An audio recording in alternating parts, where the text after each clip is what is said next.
What's up, guys? Brett Okamoto alongside UFC welterweight Kamaru Usman, who just signed his first fight since 2023. He'll be fighting Joaquin Buckley in the main event of a fight card later this year in Atlanta, Georgia. What's up, Kamaru? Haven't talked to you for a second. How is Yeah, how is life, bro? Tell me everything. And you didn't fight in 2024. I bet like the reasons for that are complex, but can you condense it for us? Like what was behind the year off and how does it feel to sign a fight against Buckley in Georgia? yeah. It's first of all, thanks. Yeah, it's been a while, Brett. Hmm. But yeah, I was thinking yesterday. I'm like, I've been in the UFC since 2015, and I never, when I was trying so hard to get to the UFC, I never thought to myself, "Wow, 10 years in this sport." It was like, Hmm. just get in, get out. Hopefully, I we do something great here. So yeah, approaching 10 years, and last year kind of, it's kind of been, ups and downs, but when you get to a certain point and you just been fighting and fighting and fighting and fighting, and then you've matured in the sport, and then you mature outside of the sport.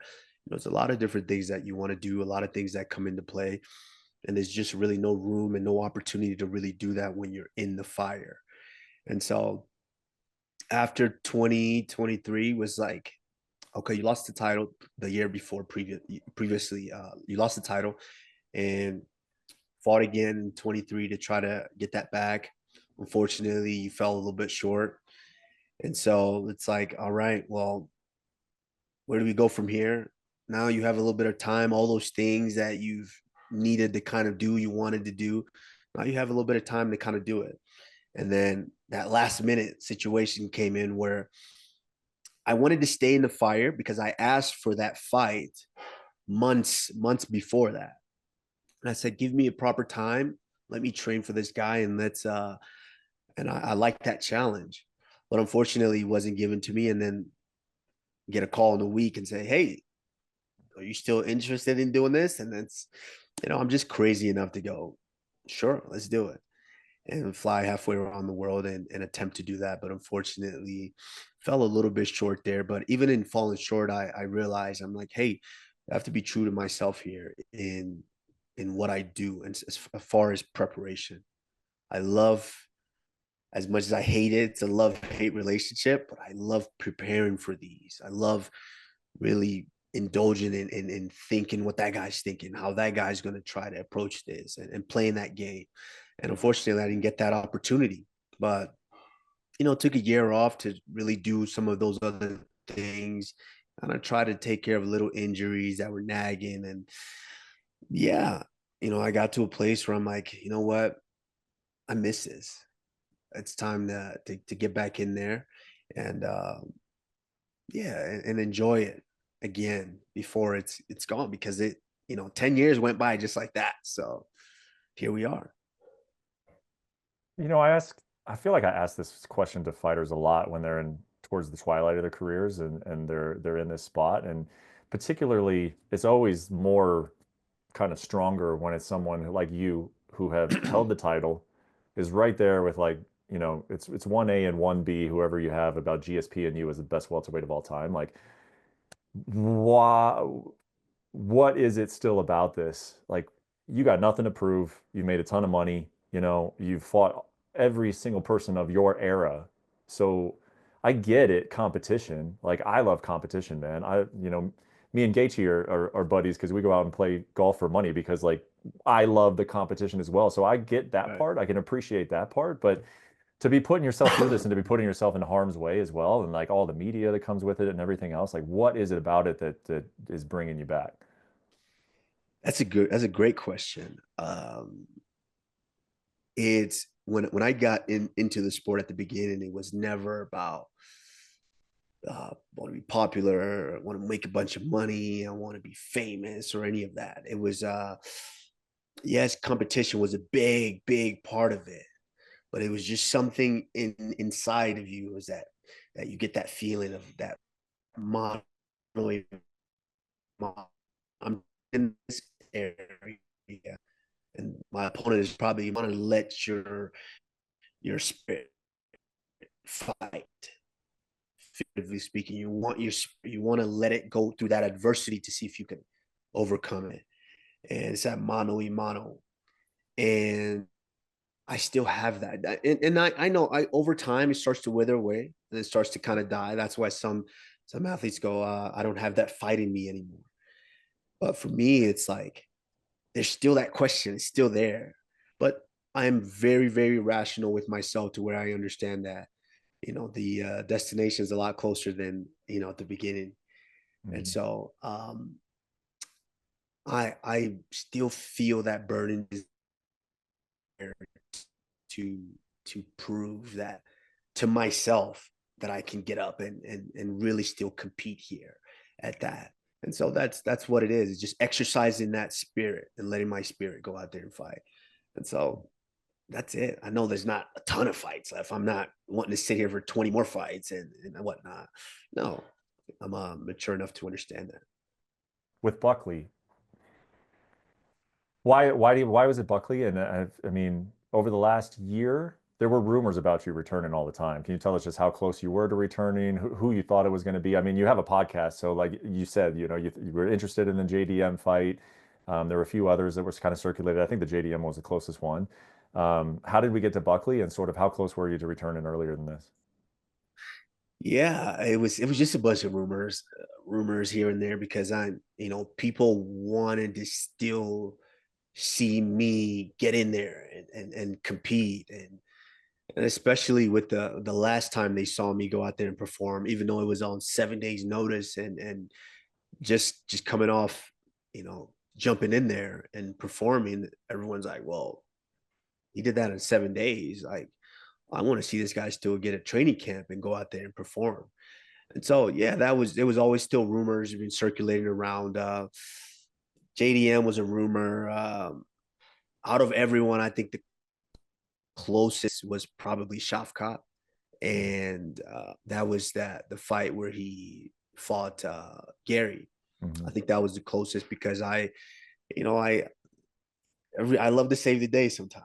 I love to jump in there and save the day, and that was an opportunity. But I kind of felt like I'd be doing myself injustice by just jumping in there again, like I've done so many times. And on two occasions, I've taken fights on a week's notice, and I felt like, you know what, we want to finish up the right way, and let's not just hop in there and just try to do it. We want to get in there and really do it to the best of our abilities. And as far as coming back, the opponent, Buckley just seems to be the guy available. He's is willing to talk and he's willing to kind of do all of the things that I wasn't necessarily super fond of in my career. At some point, I got grown to understand it. I grew to understand it, but I wasn't too fond of it. But Buckley is in a place now where he really relishes in that and he likes it, and so it makes the fight a little bit more entertaining. It makes it a little bit nice. But for me, I would say coming back, my order would have been Sean Brady now is number one, fighting him, and then um, fighting for the title. But Sean Brady doesn't seem to be interested in that fight. So, the next best guy was Buckley that was available. So, yeah, we go with him. I would kind of look at it as I don't really think it truly matters in the sense of I think whoever you fight, as long as you win, you're going to fight for a title next. Is that kind of how you feel? Yeah, I for sure. But I don't want to just win and fight for the title. It's that thing of we understand that TKO is a entertainment company, Mhm. and so it's that you want to go out there, you want to fight, you want to look your best, you want to look entertaining to where it's everything's a sell. The more money you can bring in, potentially the more money you could ask for. And Mhm. I understand that now at this part of my career. Early on, you probably didn't understand that, but now I understand that. So yeah, I think it didn't really matter whether it was Brady or whether it's Buckley, but Buckley's available. He's willing to do the legwork to get the fight and make it exciting. So yeah, we went with him. Stylistically, when you look at those different options of Shavkat, JDM, Sean Brady, and Buckley, can you kind of put them into categories for me? Like, for instance, I mean, you could say that Buckley's maybe the most dangerous. I know some people would say Shavkat for sure. When I say dangerous, I just mean dangerous of like just that one shot, you know? Right, right. Um, if you try to put them into categories for you, like as opponents, challenge wise, styles wise, how would you have, characterized all of them? Yeah, they all present a different puzzle. I think Buckley is, you could say, is a little bit more dangerous as far as punching power, because he did move down from middleweight punching power, and he's just a little bit more aggressive and Mhm. is willing to just throw caution in the wind and really come at you and try to take your head off. So you put him in that sense. But you could say JDM is pressure, but he's a lot more patient. He's a lot more patient. He's very calculated, and he's you can tell the wheels are turning every time. Sometimes that patience is a little too patient, and he gets him in trouble. But you know, but for some guys, that patience counteracts very, very well. And then Sean Brady is he's kind of good everywhere. Not a ton of punching power, but he's just good everywhere to where eventually that could take a toll on someone. Mhm. And you know, Shavkat is similar, but I feel like they all have holes. They might not realize they have holes, or if they're honest with themselves, they know it, but they might not realize it. But when I see them, I see holes, but I also see that they're also very, very good, and they're all very, very dangerous. So, um, me personally, I think I do have that style to where I can match up well with any one of them. You can't. There's not one guy where I could say, "Oh, I have a huge disadvantage here." Buckley's got punching power. I have punching power as well. Um, there was it Sean Brady's good everywhere grappling. I can do that too, and so I match up very well with every one of them. But they're all dangerous in their own right. This might not be even a relevant question because I do feel like regardless of what it is, that it won't necessarily impact how your match made. But do you think the promotion, as in the UFC, wants to see you champion again, or do you think that they're worried that like because maybe you're kind of coming to the twilight of your career, they kind of like to transition off into something new? Like, how do you think the UFC is viewing you right now? Um, yeah, that's an interesting question. Business wise, we understand the model of the business. This is a business that continues to go on, continues to grow. And so you can't just hang on to one era or one person, because Father Time waits for no one. So you need to plan for the future. And business wise, if they want to plan for the future, this is how they do it: is you want to get that guy who's got the name, who's got the stardom, who's built their legacy here. You want to get them against the new younger guy who I can potentially utilize for another 3 to 5 years and get something out of them. And so that's the model. You want to put them up against that young, hungry guy, to where hopefully, if that young, hungry guy is able to get through them, we have this new star that can carry us for the next 3 to 5 years.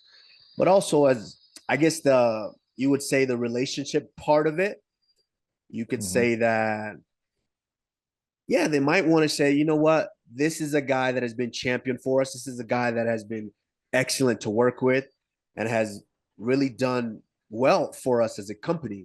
So we would love to see that guy as champion again and see him go out on top. So you never know with the company, and that's why they're so good at what they do. Is you never know whether they care enough about you like that, or they're planning for the future. So you never know.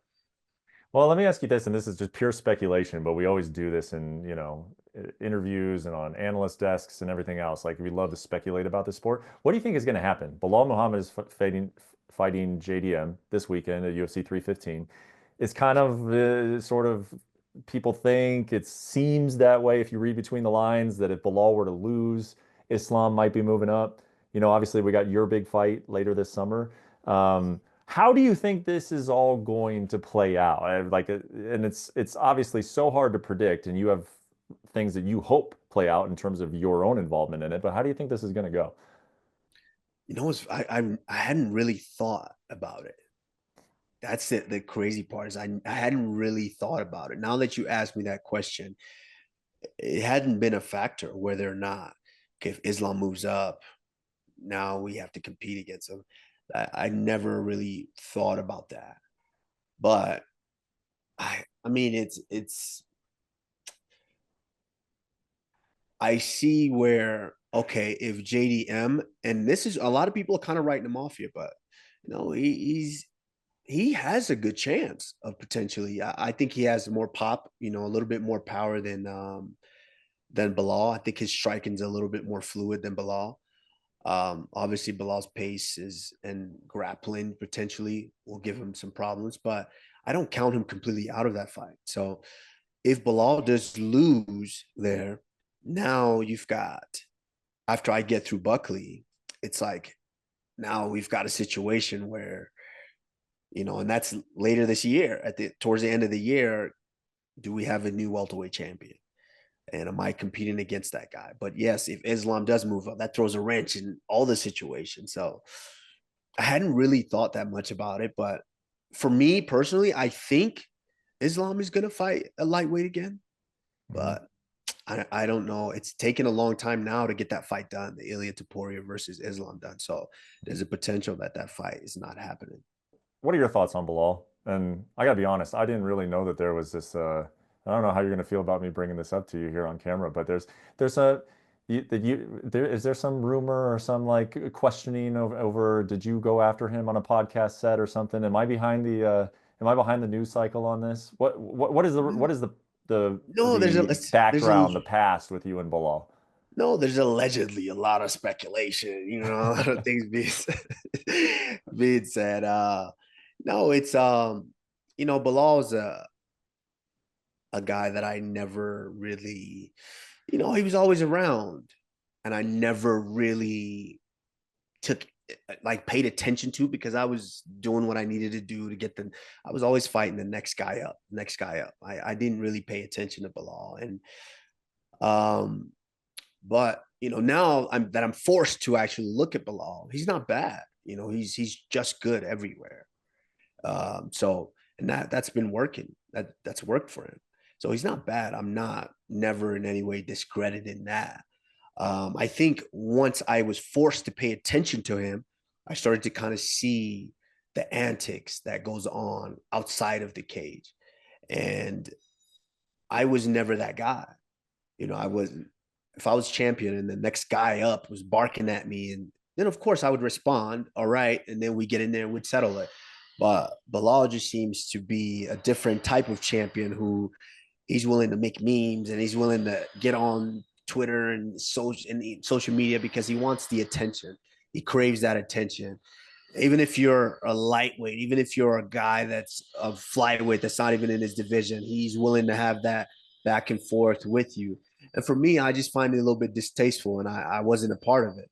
And then once, yeah, like I said, he became champion. He started to come at me with that energy. It was Mhm. like, oh, you have a problem with me?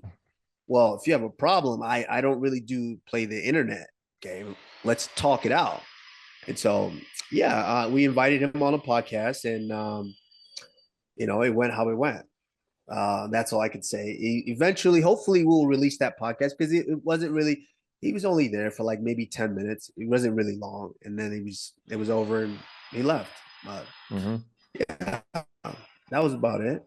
But I mean, he's fighting what this coming weekend, so you know I'm sure he's focused on that, and I'm focused on my fight June 14th with For, Joaquin Buckley. for sure. Does it rise to the level of if you guys were like backstage at a UFC event that neither of you were competing on, the security would be need to be aware of where you are? Does it like rise to that level? Probably. Wow. Hmm. Yeah, because I would say I say that only because obviously I'm very level headed and especially when I'm outside of the cage. But for the last almost 2 years now, a year and a half, I haven't been in the thick of it. There's a thing. There's a transition when you're not in it because Yeah. I'm and people can't they expect us to be these fighters and we're always on go mode to where when I'm outside of the cage, people are like, why are you so calm? You're a Mhm. scary fighter, but I'm not like that. And so when you're in the thick of it, you're on alert. all the time. And even me and George St. Pierre, we had this conversation where he expressed that to me. He's like, when you're in it, you're always this defensive guy.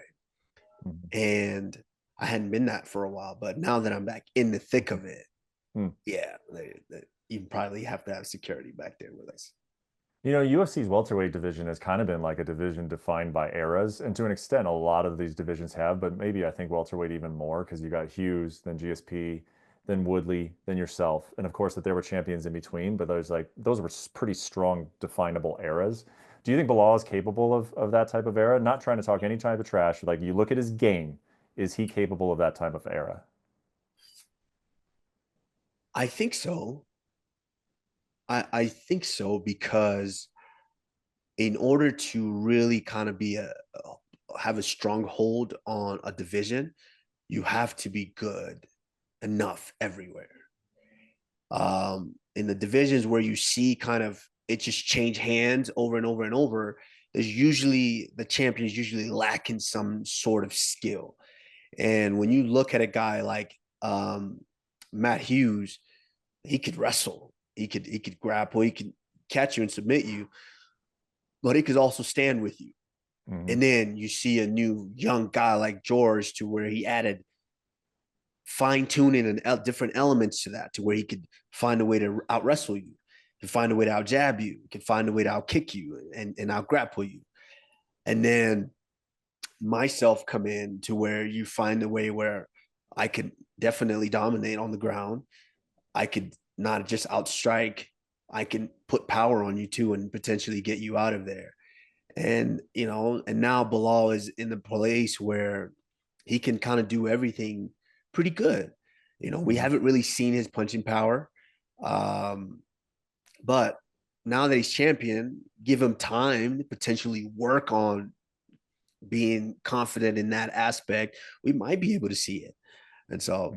Yeah, I think there's potential, but that's only defined if you are able to get through all these different kind of guys, like myself, like a Buckley, like what's his name that's about to fight Gilbert, like an Ian Gary. So Hmm. and Shavkat Rachmanov. If you are able to get through these different types of challenges, then you can kind of say you've made built a nice little legacy for yourself. For sure. Michael Morales, the one you're thinking of. Michael Morales, yeah, Really yeah, good yeah. looking guy coming up. Another strong, tough, young Mhm. up and comer. Well, I'm excited to have you back, man. Obviously, it's been too long. Really looking forward to it. You know, your last fight was so crazy because it was such a big one, and then it was such a weird one because you were coming off the couch, and then the way that the third round went, it almost kind of feels like we've been in this like incomplete sort of waiting to see you again type Right, thing. You know, it's like right. I wanted to see more of you that night when you fought Khamzat. Like it was like we need two more rounds of this. This feels like this fight's not finished yet. You know, so to kind of be sitting on that over last year, I'm sure have you felt that as well? Like I'm sure you've kind of felt that way. Absolutely. And I think that's why probably from here on out, the fights are probably going to be 5 rounds because, Mm, um, yeah, of course I could do 3 rounds, but I fought 5 rounds for so long and given the people enough time to digest and really get invested into the fight, because you'll have a round where one guy might dominate, then you have a round the other guy might find a way to claw back and dominate, then you have a round where both guys kind of jockey for position, and then those last 2 rounds is when you really see the guy who is prepared enough to go in there mhm, and take over that. And I feel like that's especially in that last fight, we didn't really get that conclusion, mhm, and I'm excited to be back too. I think I'm in a place now to where I really do understand and I cherish this moments that mhm, wow, 10 years went by just like that. I feel like I was mhm. just with Rashad Evans and he's saying, okay, you'll be next. You'll get a chance at this. And now I'm in a place where people are like, yo, you fighting? And I'm like, what? Of course I'm still fighting. I was doing my physical last week and some guy goes, how long you been retired? I'm like, Oh I didn't no. retire.